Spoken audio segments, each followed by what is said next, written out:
ඉගෙනුම් ක්‍රියාවලියෙන්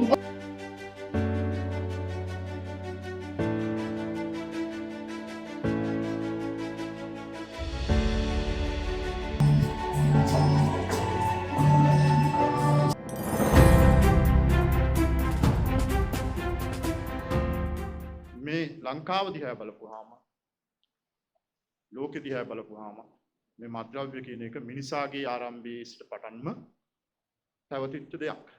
සුරාමේරය මජ්ජපමාදත්තානා කියලා අපි පන්සිල් පද පහේ කියනවා.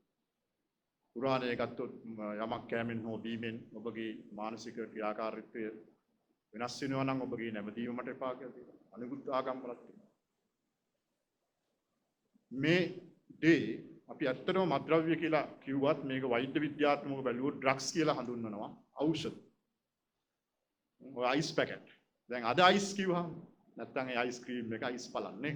දැන් අද ඊටාම සූක්ෂමව විස්තා ක්‍රියාකාරීත්වයෙන් හෙරොයින් වලටත් වැඩිය භයානක දෙයක් තියෙනවා අයිස් කියන.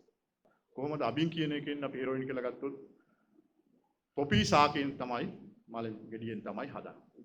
පැපෑවා සොමිනිෆෙරම් කියලා කියනවා. නින්ද ළඟා කරන පොපි මල්.